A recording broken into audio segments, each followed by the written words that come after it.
Hello friends, आज हम जानेंगे खांसी का ट्रीटमेंट। कितने टाइप का खांसी रहता है और क्या क्या उसका ट्रीटमेंट होता है वो हम जानेंगे। जब भी हमारे परिवार में किसी को भी खांसी होता है तब हम जाकर मेडिसिन स्टोर से खांसी की सिरप वहाँ से हम मांग के ले आके उसको खा देते हैं, पी देते हैं, ठीक है। परंतु कई बार खांसी की दवा पीने से भी खांसी ठीक नहीं होता। इसका कारण दवा नहीं है दोस्तों, खांसी अलग अलग प्रकार का रहता है जिस कारण से यह जो खांसी है ठीक नहीं होता।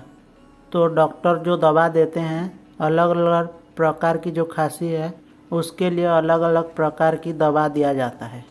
इस वीडियो में यही बातें हम जानेंगे कि किस खांसी में कौन सा दवा देना चाहिए और कितनी मात्रा में देना चाहिए और उसका साइड इफ़ेक्ट क्या होता है, ठीक है।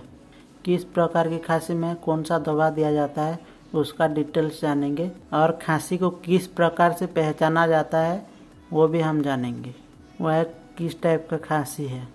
आपको मैं डिटेल्स बताऊंगा इस वीडियो में, आप अंत तक बने रहिए। आपने अभी तक मेरे चैनल को सब्सक्राइब नहीं किया तो प्लीज़ सब्सक्राइब कर देना और नोटिफिकेशन ऑन कर देना इसी तरह के मेडिकल रिलेटेड जानकारी पाने के लिए। अभी हम जानेंगे कि खांसी कितने प्रकार का होता है और क्या क्या होता है। खांसी दो प्रकार का रहता है, पहले होता है ड्राई कफ और दूसरा होता है वेट कफ। ड्राई कफ का मतलब होता है सूखी खांसी और वेट कफ का मतलब गीली खांसी, ठीक है। और खांसी को किस प्रकार से पहचाना जाता है, वो कौन सा खांसी है वो मैं आपको वीडियो में लास्ट में बताऊंगा। किस प्रकार की खांसी में कौन सा दवा दिया जाता है वो भी मैं आपको बताऊंगा। यह सिरप को ड्राई कफ में दिया जाता है, मतलब सूखी खांसी में इस सिरप को दिया जाता है, ठीक है। ये 100 ml का है। आप इसका कंपोजिशन यहाँ पे देख सकते हैं, डेक्स्ट्रोमेथर्फेन, फेनिलफेरिन, क्लोरोफेनिरामाइन, कोडिन DX प्लस इसका ब्रांड नेम है। इसका MRP है 170 रुपीज़। इसको ड्राई कप में यूज किया जाता है, ठीक है। इसको आप दिन में 2 से 3 बार ले सकते हैं।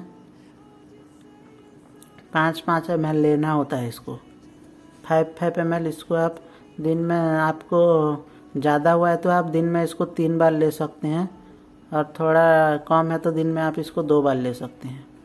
बहुत अच्छा काम करता है ये। अभी हम इसका साइड इफ़ेक्ट जानेंगे। इसका साइड इफ़ेक्ट ज़्यादातर कुछ नहीं होता, नोजिया, वोमिटिंग, डायरिया हो सकता है और स्लीपीनेस थोड़ा लग सकता है, ठीक है। Thank you for watching. Please like share subscribe my channel.